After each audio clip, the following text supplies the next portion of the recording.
Bismillahirrahmanirrahim. Assalamualaikum warahmatullahi wabarakatuh.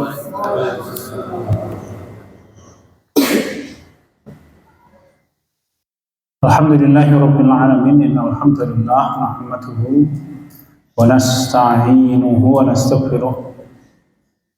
Wa na'udzu billahi min shururi anfusina wa min sayyiati a'malina. Man yahdihillahu fala mudilla lahu wa man yudlilhu fala hadiya lahu. Wa asyhadu an la ilaha illallah wahdahu la syarika lah. Wa asyhadu anna Muhammadan 'abduhu wa rasuluhu alladzi la nabiyya wa la rasula ba'dahu. Allahumma shalli ala nabiyyina Muhammadin wa ala azwajihi wa dhurriyyatihi wa ahli baitihi wa ashabihi wa man walah. A'udzu billahi minasyaitonir rajim. Ya ayyuhalladzina amanu taqullaha haqqa tuqatih wa la tamutunna illa wa antum muslimun. Fausikum wa iyaya nafsi bittaqwallahi wa qad taqul. Alhamdulillahirabbil alamin. Hadirin sekalian, Bapak-bapak, rekan-rekan sekalian yang dirahmati Allah, segala puji bagi Allah. Saya wasiatkan untuk diri saya dan hadirin sekalian, marilah kita bertakwa kepada Allah haqqa tuqatih, sepenuh hati, dengan maksimal ikhtiar kita, karena ketaatan kita kepada Allah adalah harta paling penting di dalam kehidupan kita, jalan keselamatan kita di dunia dan di akhirat.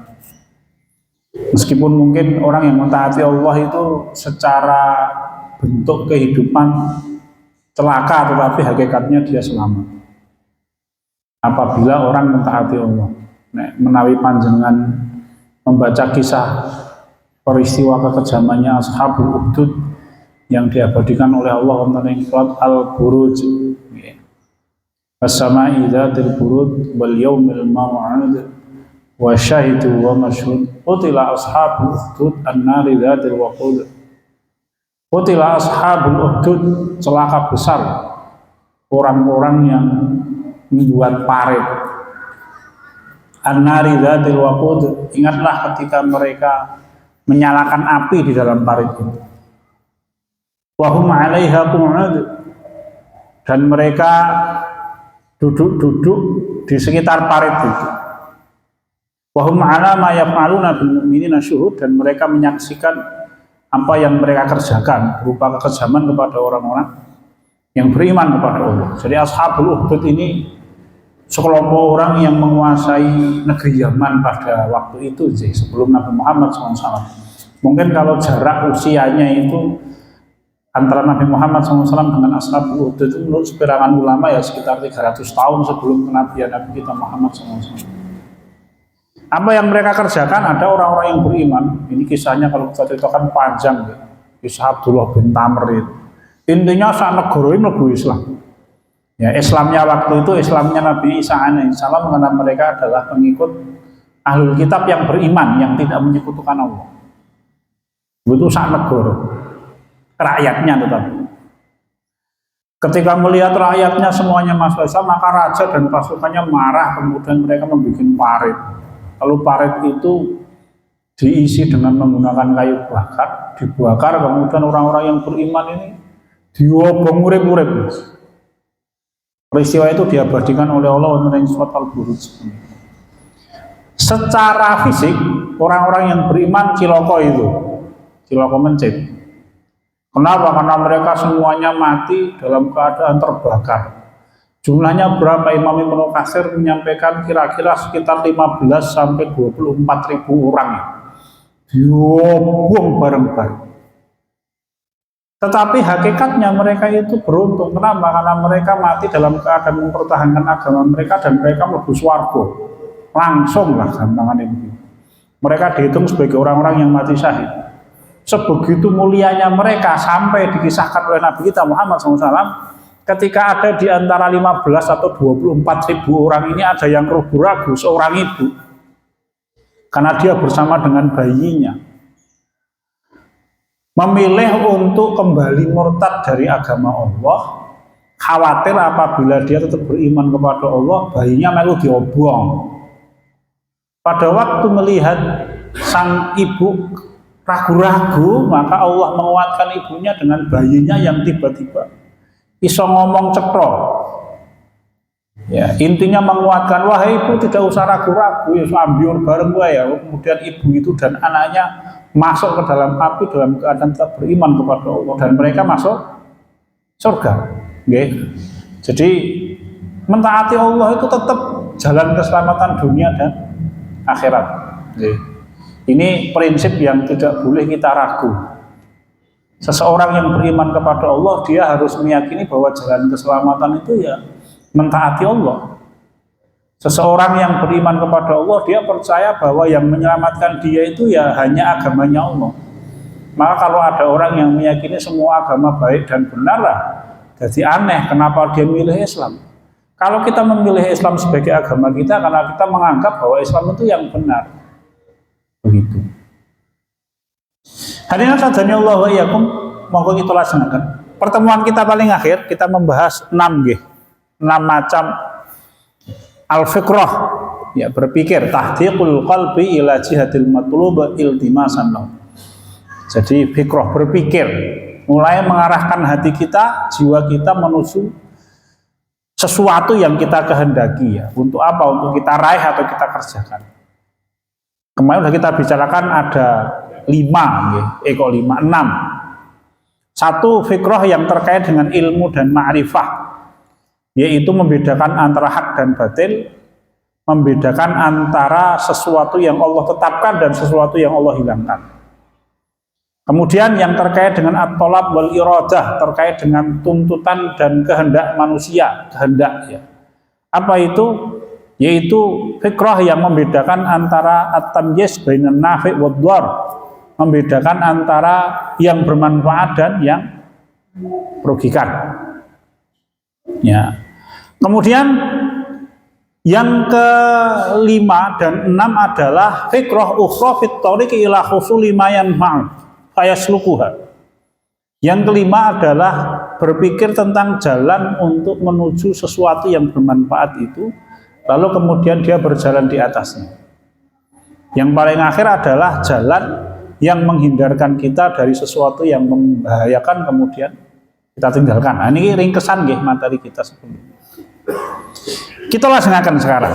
Wa asluha al-fikrah fit tauhid, dan dasar dari semua hal kebaikan-kebaikan itu adalah al-fikratu fit tauhid, yaitu berpikir dalam urusan at-tauhid, mengesahkan Allah.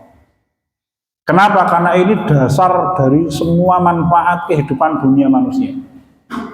Manusia hidup di dunia sepanjang apapun, ketika dia tidak mau mentauhidkan Allah, tidak mau menyucikan Allah dari segala macam persekutuan, maka lamanya dia di dunia ini tidak mendatangkan manfaat. Bahkan semakin dia lama, semakin membahayakan.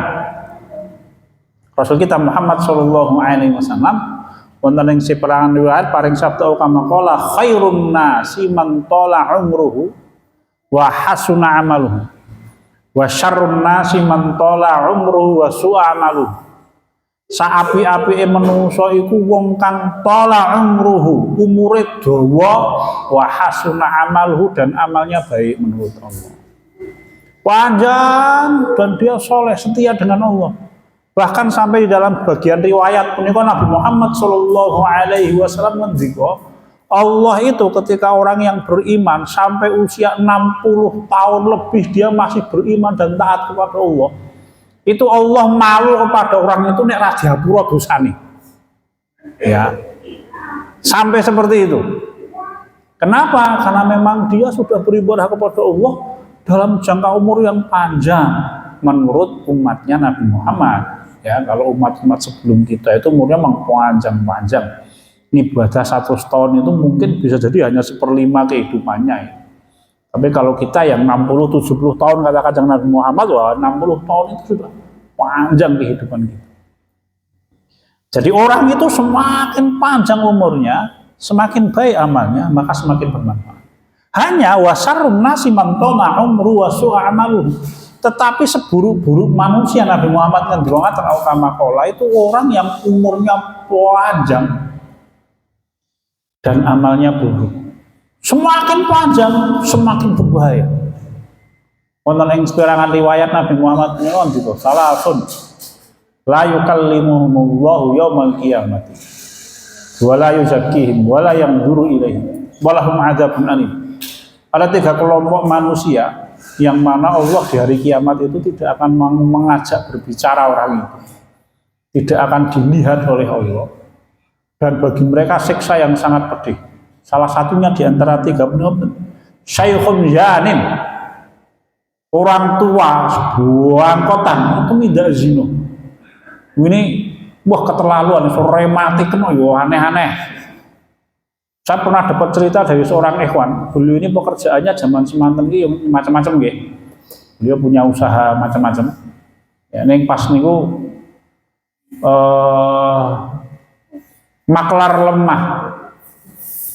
Dia maklar tanah, kemudian suatu saat dia mau menjualkan tanah milik tetangga kampung.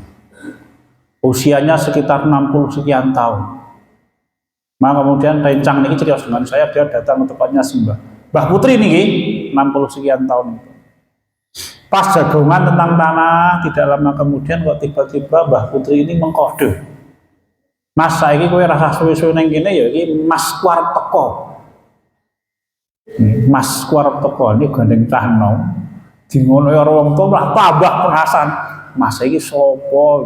Ditunggu-tunggu pokoknya. Kuwi carane le jagongan didawak-dawake malahan sisa. Kenapa? Karena teman saya itu cerita loh, iki Simbah sing umure 7 tahun kuwi punya suami dan dia tahu. Jebule pacarnya yang masnya itu wono mbah-mbah kapung umure 80 tahun. Ah biar toh Pak. Gedek-gedek dah. Ya itu Syekhun Janin. Ya, Rasul kita itu ngendika orang wis tuwa bangkotan kok isih sementung ndak dosa was. Ya, makhluk yang dibenci oleh Allah Subhanahu wa taala. Sehingga sekali lagi orang yang beriman kepada Allah, orang yang mentauhidkan Allah, itu dia mencapai puncak dari semua kebaikan. Sehingga sebaliknya nek wonten tiyang gesang wonten ing donya punika sepanjang apapun usianya, tetapi dia tidak mentauhidkan Allah, itu ora ana manfaate. Raja Namrud jadi raja berapa tahun? Imam Ibnu Katsir menyebutkan 400 tahun jadi raja, maka dia sombong. Alam tara ilal ladzi haja Ibrahim fi rabbi an atahu Allahul mulk. Apakah engkau tidak melihat orang yang membantah dakwahnya Nabi Ibrahim? Kenapa? Dia sombong karena dia diberi kekuasaan oleh Allah. Sinten punika Namrud. Dia surat Al-Baqarah 258 ya. Ya. Imam Ibnu Katsir menuliskan Namrud itu sombong karena jadi raja 400 tahun. Itu kalau di Indonesia jadi 80 periode Mas. Nganti jelas yang nyoblos Mas. Kuwi menang, ping 80. Maka dia sombong dan tidak ada gunanya. Allah Ta'ala menciptakan siksa untuk Bani Israil yang ingkar kepada Allah itu rojo. Ya. Bagaimana ayatnya? Latufsidunna fil ardi marrataini wa la ta'lunna 'uluwan kabira. Wa idza jaa wa'du lahumma ba'atsna 'alaikum ibadan lana uli ba'sin syadid. Jadi Bani Israil itu berbuat kerusakan 2 kali. Nah, Imam Ibnu Katsir menyampaikan, seperangan ulama menyampaikan 2 kali itu membunuh Nabi Zakaria, membunuh Nabi Yahya dan Nabi Zakaria. Ya. Ba'atsna 'alaihim ibadan lana, maka aku ciptakan untuk mereka, kami bangkitkan untuk dia. Ibadallah nauli ba'sin syadid, yang punya kekejaman, kekuatan yang besar. Faja sukhilalat diyar, dengan kekuatannya itu dia membuat kerusakan di seluruh negerinya orang-orang Bani Israil yang ingkar kepada Allah. Ya. Siapa itu? Imam Ibnu Katsir menyampaikan Nebukadnezar, Bukhtun Nasr, Bukhtansir. Nebukadnezar nek sing terkenal. Raja kuno wong Irak. Berapa tahun dia jadi raja sehingga Allah ciptakan dia sebagai hukuman untuk Bani Israil? Berapa? Imam Ibnu Katsir menyebutkan 700 tahun. Ya. Ini mungkin sekitar 150 periode nek iki. Wah, iki tuwabah jelas nah gumoh anten kuwi meneh. Ping 1 second. Dan dia kejam. Ya. Jadi Allah panjangkan usianya dengan semua keburukannya untuk menghukum Bani Israil. Kenapa? Karena dosanya Bani Israil. Wonten ing kitab Ad-Da'u wad-Dawa. Imam Ibnul Qayyim al-Jauziyah itu menyebutkan percakapan antara Bukhtun Nasr, Nebukadnezar ini, ya, dengan seorang nabi yang Allah utus di tengah Bani Israil, namanya Nabi Daniel. Nabi Daniel ini terkenal, kenapa? Karena waktu kaum muslimin menaklukkan negeri namanya Tustar, yang bukan salah, satu kota kecil di Irak, itu para sahabat Abu Musa al-Asy'ari kalau tidak salah, itu menemukan kuburannya Nabi Daniel. Jadi kuburannya itu ada di bawah gereja. Di bawah gereja itu ada gua, dimasuki oleh pasukan Islam. Kemudian masuk ke dalam satu ruangan, para sahabat itu menemukan ada satu kotak yang panjang. Ketika dibuka itu di dalamnya masih ada jasad Nabi, masih utuh. Bahkan orang-orang bercerita di tempat itu naik udan, lama tidak turun. Maka mereka mendatangi kuburnya Nabi Daniel ini dan memohon kepada Allah dengan jasadnya Nabi Daniel yang ada di dalam kotak itu tadi. Ya. Itu ditemukan oleh para sahabat besar, bahkan disebutkan hidungnya Nabi Daniel itu seukuran telapak tangannya sahabat. Jadi ukurannya panjang, ya wong uripe hidupnya zaman Nebukadnezar, zaman Nabi Yahya, Nabi Zakaria. Nggih. Besar ukurannya. Mungkin ya dhuwure ya nek irunge sakmene ya uangnya ya 5 meter atau 7 meter lah duri kira-kira ya Mas. Lalu kemudian oleh para sahabat, nah Nabi Daniel ini ditemukan oleh para sahabat sedang meninggal itu, membawa kitab. Bahwa kitabnya diambil oleh para sahabat, dibawa ke tempatnya Umar bin Khattab. Sedangkan kuburannya itu diperintahkan oleh Umar ditutup, dikubur dengan cara Islam, dikubur, dan kuburannya piye carane diselimurke. Maka para sahabat itu menciptakan 13 lubang untuk membuat orang tidak menemukan kuburnya Nabi Daniel alaihissalam. Nah, nanti kitabnya Nabi Daniel ini menceritakan tentang akhir kehidupannya Bani Israil di dunia. Itu kalau panjenengan kerso, silahkan baca buku yang ditulis oleh Syekh Safar Hawali. Judulnya Yaumul Ghadab, terjemahannya Menanti Ajal Israel. Coba saja dengan googling ya. Itu ayono Mas, Menanti Ajal Israel. Bagus itu kitabnya. Dr. Safar Hawali, ya, penerbitnya itu Aqwam nih, belum salah nih. Nah, kembali nih. Nabi Daniel itu ditanya sama Nebukadnezar. Karena Nebukadnezar ini benci betul kepada Bani Israil, tetapi dia menghormati wong-wong soleh. Ya. Jadi ketika dia menaklukkan negerinya Bani Israil, dia menemukan darah di dalam istananya raja. Ditanya ini darahnya siapa? Maka orang-orang menjawab, ini adalah darahnya Yahya. Nabi Yahya itu disembelih oleh raja kafir Bani Israil. Kemudian darahnya ditampung sebagai mahar pernikahan dia dengan seorang wanita cantik yang masih punya hubungan darah. Maka kemudian diharamkan oleh Nabi Yahya. Dendam dia. Kemudian darahnya itu ditampung, dibawa menghadap raja, karena syarat perempuan itu mau dinikahi oleh raja kalau dia mendatangkan darahnya Nabi Yahya dan kepalanya Nabi Yahya. Begitu melihat itu, diceritakan Nebukadnezar itu marah Mas. Lalu untuk menghukum Bani Israil karena membunuh Nabi Yahya, itu dia bantai 70.000 orang Bani Israil sebagai balasan. Jadi Nebukadnezar itu uangnya kuwajem, tetapi dia menghormati orang-orang soleh, meskipun agamanya ya musyrik dia, bahkan dia mengaku sebagai Tuhan. Di dalam percakapan itu Nebukadnezar bertanya kepada Nabi Daniel, Daniel, wong-wong soleh kaya kowe kabeh iki, orang-orang soleh seperti panjenengan semua, itu kenapa bisa kalah sama penjahat seperti saya? Oh, ngaku ngoten niku. Nabi, Raja Nebukadnezar. Apa salah ya? Ini pelajaran berharga untuk kita. Apa jawabannya Nabi Daniel alaihissalam? Belum menjawab. Karena engkau berbuat dosa dan kami pun berbuat dosa seperti dosa yang engkau kerjakan, maka engkau mengalahkan kami dengan kekuatanmu. Ya, itu persis seperti ucapannya Umar bin Khattab radhiyallahu anhu. Belum menyampaikan amalun sholihun qoblal ghazw ala innama tuqatiluna bi a'malikum. Ini yang menyebutkan, oh bukan deh, kalau ini perkataannya sahabat Abu Dzar Al-Ghifari. Ya. Nanti ucapannya Umar bin Khattab nanti sampai.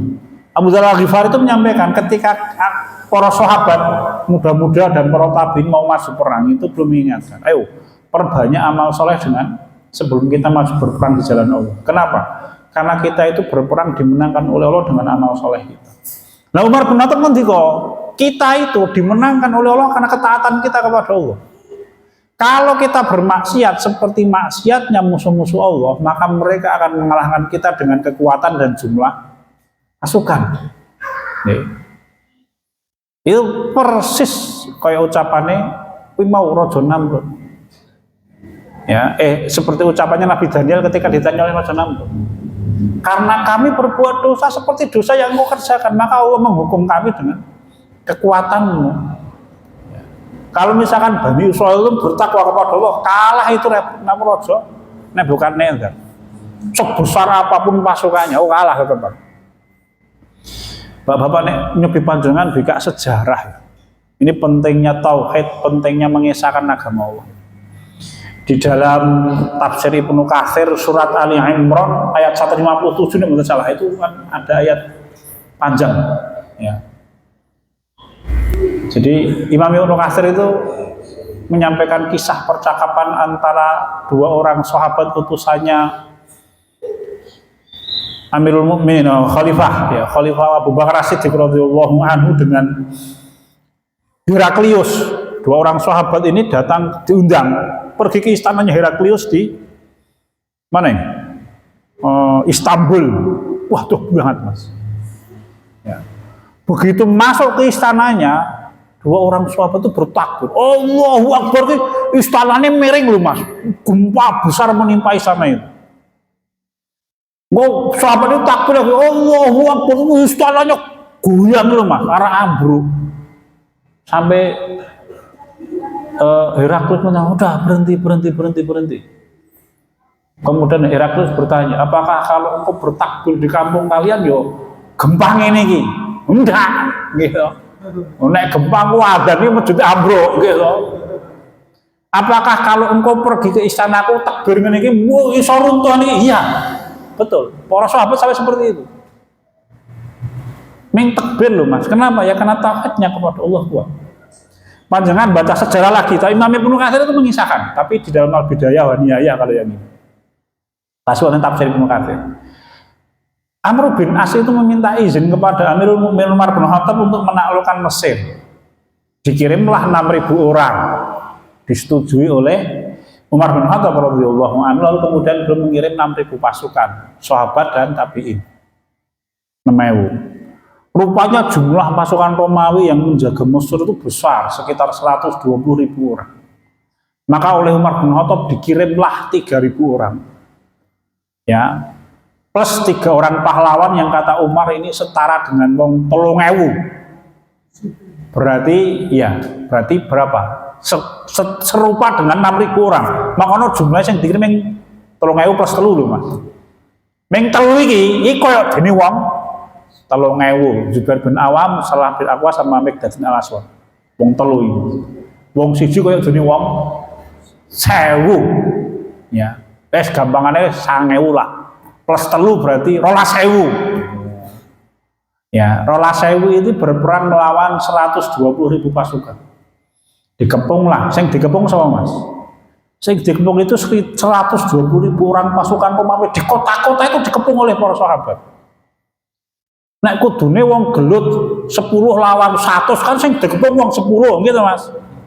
Ya kecuali Naruto karo Sasuke kene beda urusan nek iki.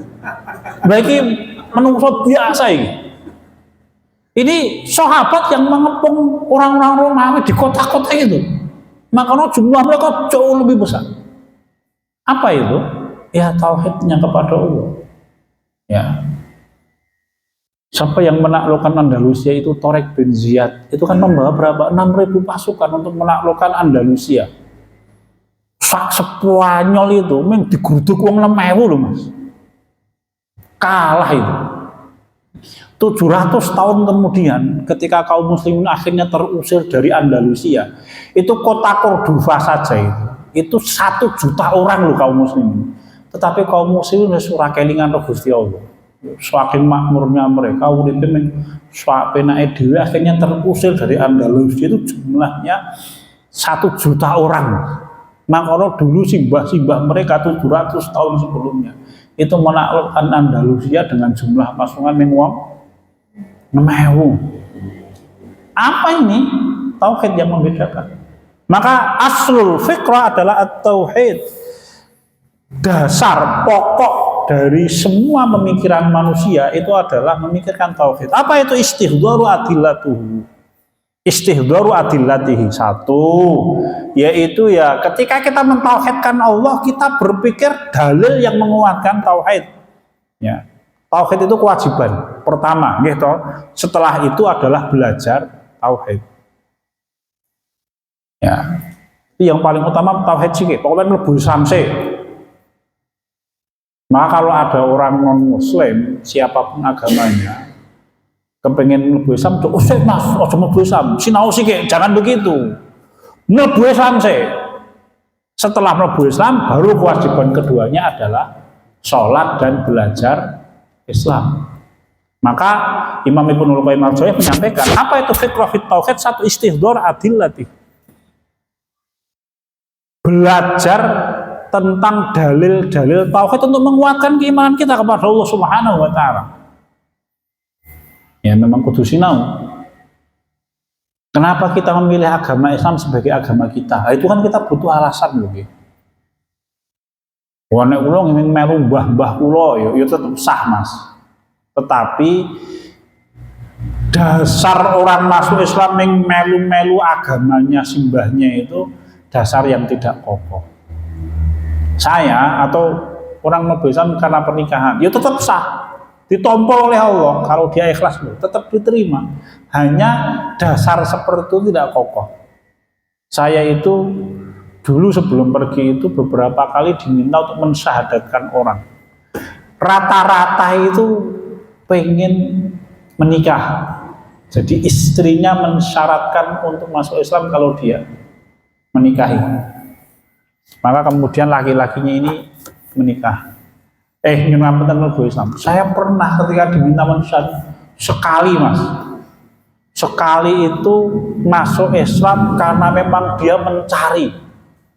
Dan itu beda, auranya itu beda nih Mas, demok tangannya itu. Jadi betul-betul ketika ada orang yang masuk Islam itu karena proses pencarian, dan akhirnya dia diizinkan oleh bapak ibunya untuk masuk yang ngulung canom waktu itu nih, ngulung Progo.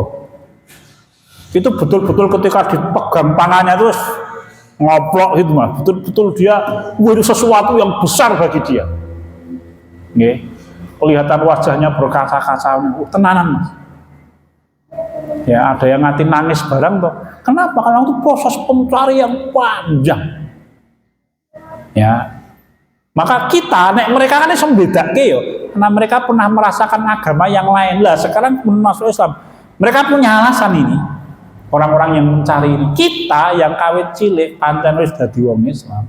Ya yang kudu sinau kemudian. Kenapa kita memilih Islam sebagai agama kita? Kudu disinau. Ya, ini yang pertama. Wa istihdharu sawahidi. Yang kedua adalah belajar tentang dalil yang menerangkan ala batalani syirki wa istihalihi. Dalil yang menerangkan tentang tertolaknya kesyirikan dan batalnya kesyirikan. Ya.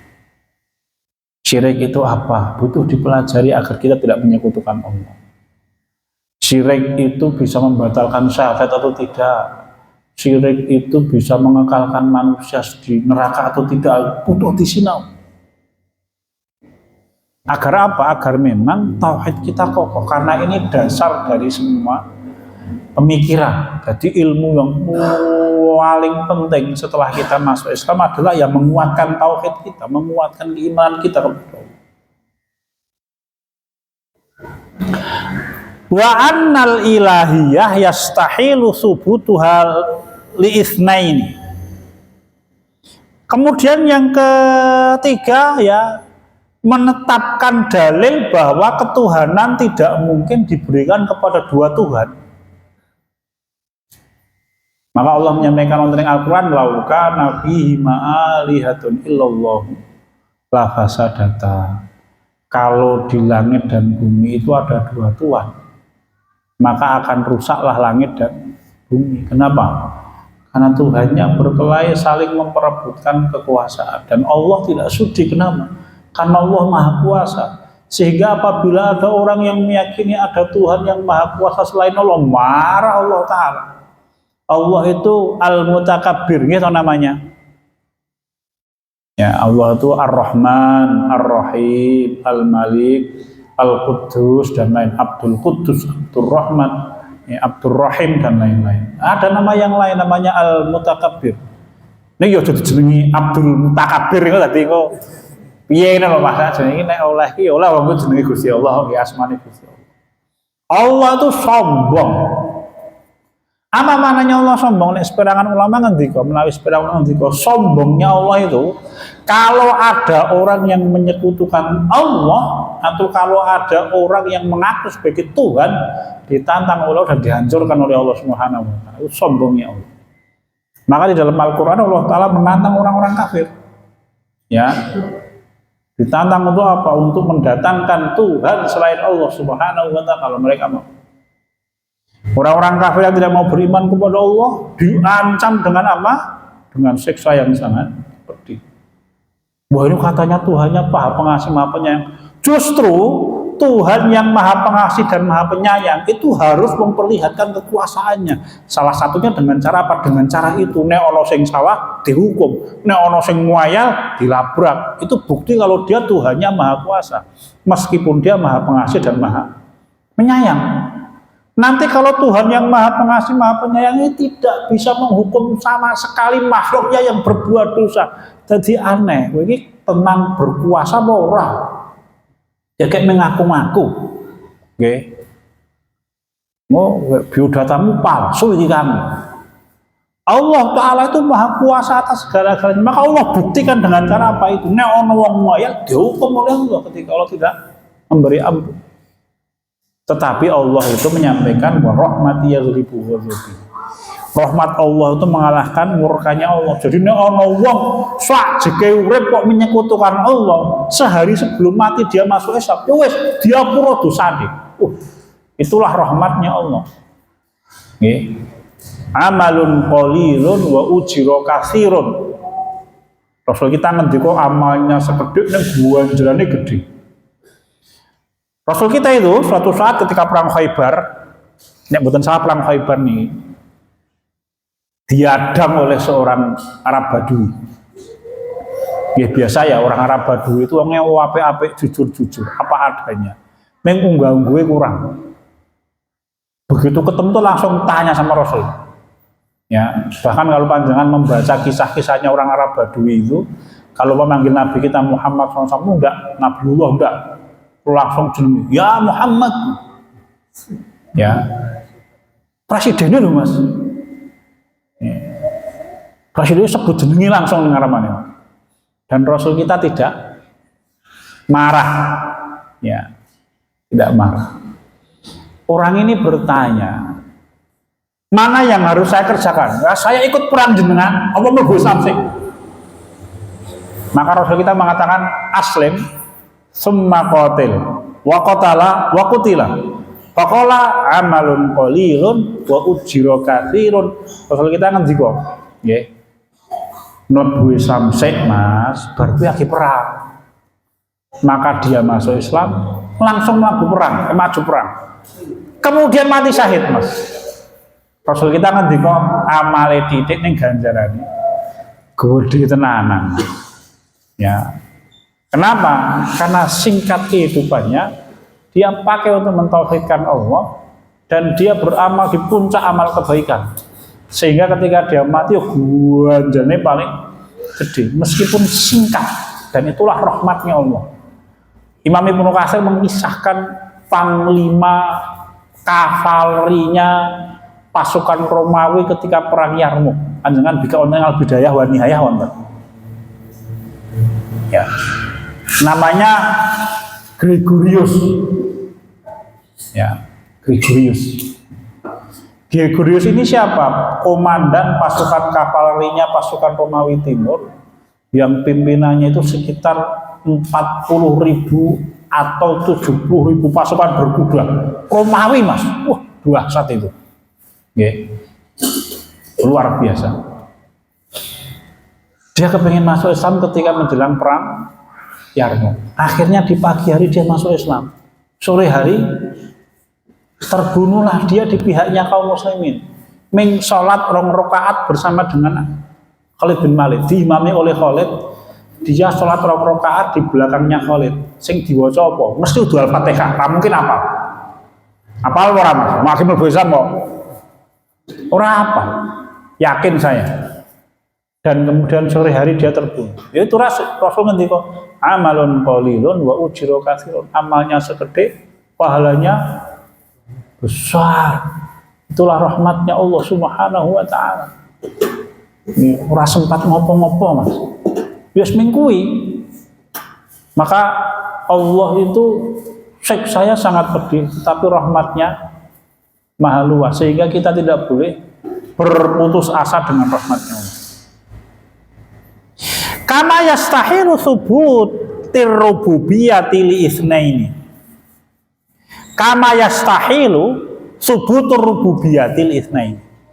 Ya, sebagaimana kita juga harus meyakinkan dalil tentang tidak mungkin penguasa alam semesta itu Tuhannya 2. Kalau tadi yang berak diibadahi, tidak mungkin ya dalil, mencari dalil untuk menguatkan keyakinan bahwa tidak mungkin Tuhan yang diibadahi itu 2. Kalau sekarang menguatkan keyakinan dengan dalil yang menetapkan bahwa tidak mungkin pencipta alam semesta itu 2. Tidak mungkin. Ini keyakinan kita kepada Allah Subhanahu wa taala. Siapa yang menciptakan alam semesta? Allah Subhanahu wa taala. Ini ketetapan dari Allah dan mustahil ada yang bisa menciptakan alam semesta selain Allah. Fakadzalika man abtalal batil ibadati tsnaini. Demikian pula dalil untuk menguatkan tentang batilnya orang yang beribadah kepada Tuhan yang jumlahnya banyak. Ya. Karena Tuhan tidak mungkin banyak. Tuhan hanya satu. Siapa itu? Allah Subhanahu wa tawakkul ala isnaini. Demikian pula mendatangkan dalil tentang batalnya orang yang bertawakal kepada selain Allah, atau dia bertawakal kepada Allah dan bertawakal kepada selain Allah di waktu yang bersamaan. Ini kalau bahasanya Imam Ibnu Qayyim al-Jauziyah mangke wonten ing manzilah at-tawakkul. Nanti di belakang kita akan bahas nggih. Bab tawakal itu belum menyampaikan salah satu dasar paling penting tawakal itu apakah rusuhul qalbi fi maqami tauhid tawakkul. Jadi orang itu ketika mau bertawakal sehingga doanya mustajab, kehendaknya diwujudkan oleh Allah, pertolongan Allah selalu datang untuk dia, tawakal loh. Wa may yatawakkal 'ala Allahi fa huwa hasbuh. Siapapun yang bertawakal kepada Allah, maka Allah yang mencukupi semua urusannya. Nah, dasarnya salah satunya adalah memurnikan tauhid ketika bertawakal kepada Allah. Gampangnya begini, ini contoh nggih. Kalau ada orang bertawakal kepada Allah, dia meyakini bahwa Allah sumber rezeki, tetapi di waktu yang bersamaan dia percaya bahwa ada sesuatu selain Allah yang juga bisa menjadi sumber rezeki, misalkan Nyoro Kidul misalkan. Nih. Mbah Petro misalkan, Mas, Gunung Merapi misalkan. Kalau keyakinan dia seperti itu, maka otomatis tawakalnya batal. Ya rusakin. Maka kenapa kok kemudian bekerja sama dengan jin itu merusak? Kenapa? Karena dia merusak tawakal. Wa annahu kana rijalun minal insi yaquduna birijal minal jinni fazaduhum rahaqa. Kalau ada seorang laki-laki yang meminta tolong kepada seorang laki-laki dari jin, bukan laki-laki ya, seseorang gitu aja. Kalau ada seseorang dari golongan manusia kok meminta tolong kepada seseorang dari golongan jin, fazaduhum rahaqa, maka yang muncul adalah kekufuran. Kenapa? Merusak tawakal. Kenapa merusak tawakal, Mas? Karena memang bantuan jin itu real loh. Nyata. Engko bengi pendak dino ning sorban tolong duit 100.000. Tenanan Mas, 100.000. Memang begitu. Loro ditambani kok penyakitnya lebok keneng batrok misalkan, Mas. Ya mari, ming pakai sihir dia. Itulah kenapa kok orang yang sudah bekerja sama dengan jin itu susah diputus. Karena dia memang betul-betul merasakan manfaatnya. Monggo Bapak ngatos-atos. Jadi maksiat itu, kalau orang yang bermaksiat sudah bisa menikmati rasanya maksiat itu, wah itu susah untuk bertobat itu. Wong mabuk dan dia betul-betul bisa menikmati enaknya mabuk, wah kon mandek kangelan, Mas. Ya. Kayak saya kira sama mabuk lah, iki sing nek Muhammadiyah ki haram, nek ning NU haram. Apa itu, Mas? Merokok. Iki sing wis iso menikmati enake rokok iki kon ninggalke ya gulung komeng, Mas. Tenanan kuwi.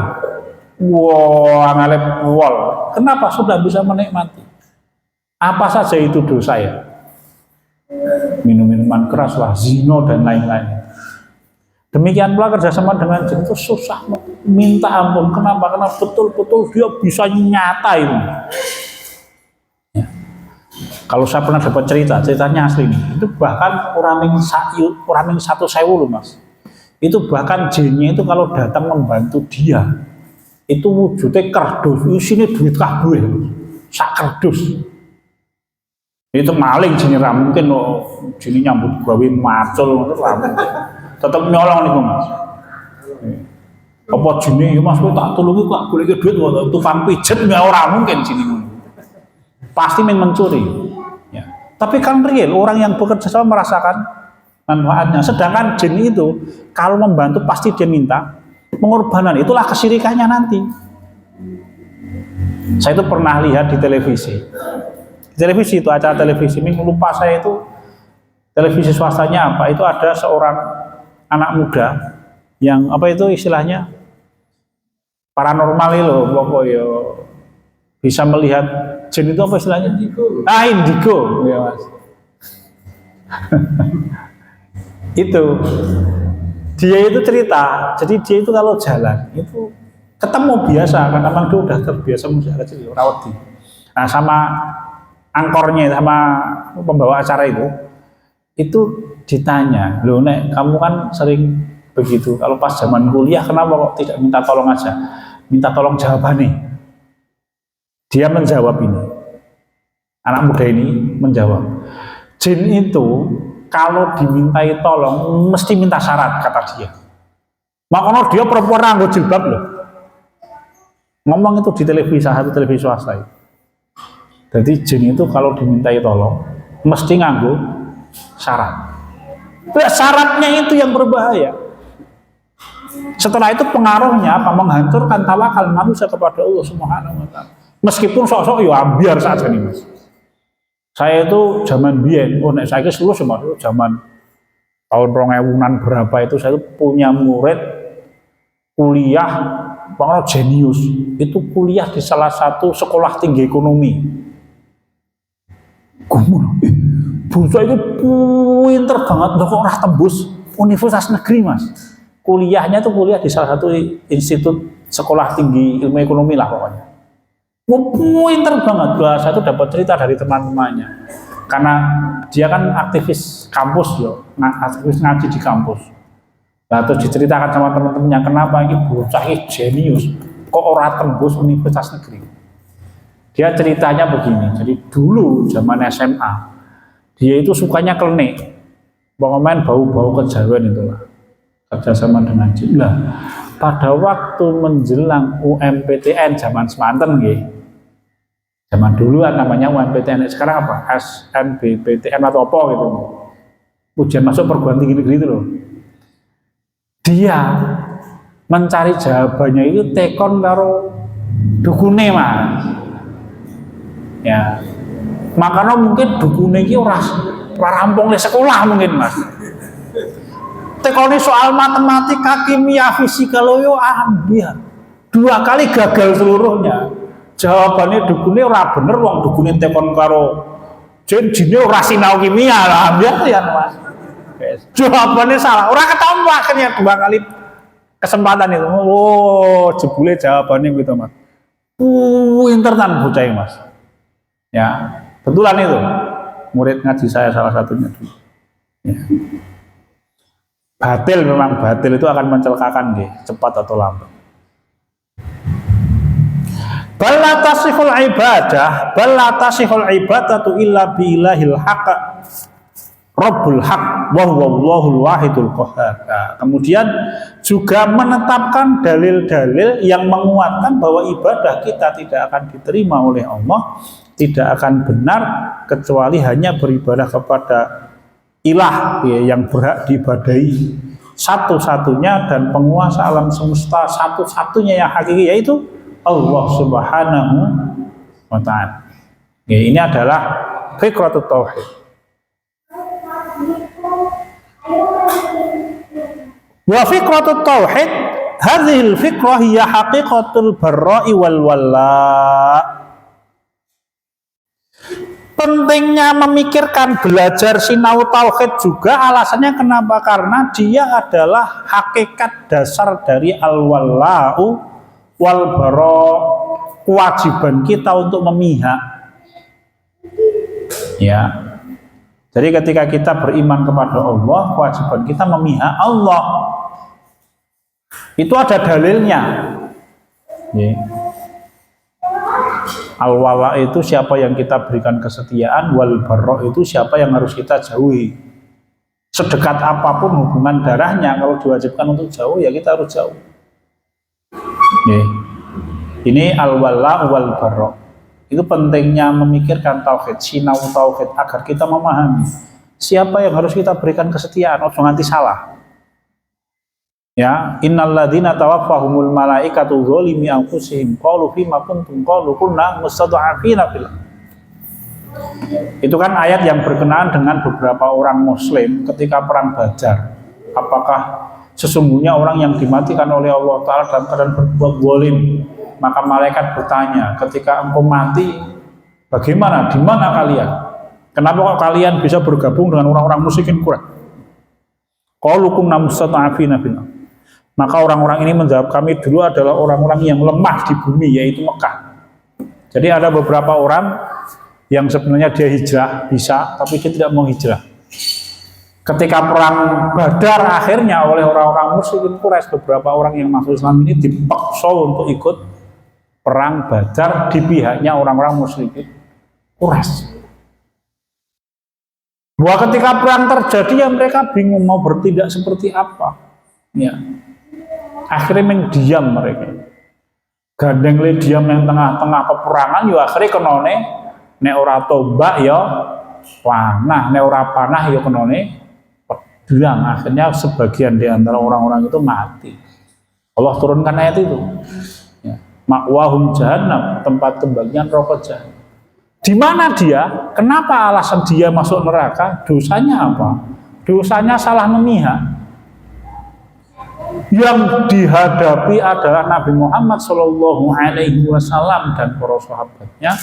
Yang ada di pihak yang dia bergabung adalah orang-orang musyrikin Quraisy, Abu Jahal sakancane. Itu pentingnya kita tahu belajar itu al-wala'u wal bara. Ini harus kita pelajari. Nabi Ibrahim alaihissalam pun itu cintanya kepada sang bapak, ada yang mengatakan paman, itu bahkan belum sampai menjanjikan, wahai bapak, meskipun engkau tidak mau beriman, pokoknya tak dongake saking cintanya, tapi oleh Allah Ta'ala kemudian diingatkan, ya diingatkan. Kenapa? Karena bapaknya tidak mau masuk Islam. Jadi, diingatkan maknanya bagaimana? Kalau sudah dia betul-betul menentang agama Allah, ya berlepas diri. Berlepas diri itu apa? Hatinya nggih. Nek sikap seorang anak tetap berbakti kepada orang tua. Kan perintahnya wa in jahadaka ala an tusyrika bima laisa laka bi ilmun fala tuti'huma wa sahibhuma fid dunya ma'ruf. Jadi sehari-hari tetap harus berbuat baik. Tetapi hati tidak mencintai orang-orang yang ingkar kepada Allah. Ya. Misalkan apalagi nanti bapaknya masih muslim. Ming seneng mabuk misalkan. Ora oleh anake nyeluk bapak itu katil mabuk wecel ora oleh. Tetap harus dipanggil dengan panggilan yang baik. Kenapa? Perintahnya wa sahibhuma fid dunya ma'rufah. Apalagi dia muslim. Bahkan misalkan bapak ini pemabuk sekalipun, pezina sekalipun, gaweane maling sekalipun, dan dia non muslim, itu seorang anak tidak boleh jangkar kepada bapaknya. Kenapa? Allah menyampaikan wala taqullahumma ufin, mengatakan saja tidak boleh. Apa meneh poyokane bapake diungkapke. Nggih, kiplik kowe iki ora oleh. Dosa iki Mas ya, ndak boleh. Wa sahibhuma fid dunya ma'ruf, tetap berbuat baik kepada orang tua. Ya, ini kewajiban sebagaimana yang dikerjakan oleh Sa'ad bin Abi Waqqas, Mus'ab bin Umar pada waktu beliau hijrah ke Madinah. Ini sampai ibunya mogok makan, tetap disikapi dengan cara yang baik. Ya, berbicara dengan santun. Ini yang dikerjakan oleh Mus'ab bin Umair radhiyallahu anhu. Ya. Ini al-wala wal bara, kecenderungan hati. Meskipun dalam bentuk fisik ya kita kadangkala selama memang kondisinya adalah kondisi yang normal kehidupan sehari-hari, kita diperintahkan untuk berbuat baik. Ya. Misalkan di depan rumah kita ada non muslim. Kalau dia pergi ya kita ikut menjaga rumahnya. Aja nganti ngono maling terus apa pokoke malingen kono ora oleh, Mas. Tetap dia punya hak kepemilikan harta itu. Nggih. Ora demeh engko sesuwunge non muslim peleme Allah pas wong lunga ya dirampet yo. Nggo apa kuwi? Ya. Suangan bareng-bareng nang masjid ora oleh, dosa. Ora oleh, Mas. Lutisan barang orang oleh, tetap tidak boleh itu. Kenapa? Karena mereka punya hak. Ya, hak harta itu dijaga di dalam Islam. Meskipun itu hartanya orang yang tidak beriman kepada Allah Subhanahu wa Ta'ala. Ya. Zaman biyen, zaman biyen pasti amburadul ngono kuwi. Ghanimah kan kabeh itu ghanimah. Jadi tidak boleh itu. Rasul kita Muhammad SAW itu ketika hijrah ke Madinah, beliau masih menyimpan harta-hartanya orang-orang musyrikin Quraisy di rumah. Maka salah satu pesannya kepada Ali bin Abi Thalib agar dikembalikan. Kan ceritanya itu ini unik ya Nabi Muhammad SAW. Nabi Muhammad itu orang yang dibenci oleh orang-orang musyrikin Quraisy. Tetapi orang musyrik Quraisy tahu Rasul kita itu orangnya jujur. Maka banyak orang-orang musyrikin Quraisy itu kalau punya duit dititipkan di rumahnya Nabi Muhammad SAW. Jadi tempat penyimpanan kayak model Baitul Mal. Ini enggak pakai tamwil ya. Ini Baitul Mal. Jadi orang-orang musyrikin Quraisy itu banyak yang kalau punya duit itu titip kepada Rasul kita Muhammad SAW. Kau nyimpen. Kenapa? Karena percaya kalau beliau itu orangnya jujur. Maka karena beliau sedang bermusuhan dengan orang-orang ini. Ini awal DP Mas. Kesempatan itu kan. Ini mau ghanimah, ini mau musuh Allah, agar sekono ki cocok kawan, gitu. Nek Rasul tidak kan, itu beliau hijrah itu sebelum hijrah pisan kepada Ali bin Abi Thalib, itu kembalikan itu kepada pemiliknya. Memang begitu. Kondisinya kondisi yang normal, kecuali kalau memang peristiwanya adalah peristiwa peperangan, ya peperangan beda ceritanya. Yeah. Kantun 1 menit.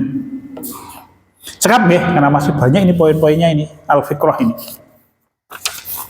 Meskipun singkat-singkat, ringkas-ringkas, tapi poinnya agak banyak. Bincang kita laksanakan insya Allah dalam pertemuan yang akan datang. Sebelum saya tutup, oh ya, nanti saya tutup kemudian tanya jawabnya setelah saya tutup gimana. Sekian dan demikian Bapak Ibu-ibu yang sakit kulaturakan nonton yang dalu punika. Saya cukupkan, nanti kalau ada pertanyaan setelah majelisnya kita tutup seperti biasa. Saya kembalikan kepada pembawa acara. Semoga alhamdulillahirabbil alamin. Assalamualaikum warahmatullahi wabarakatuh.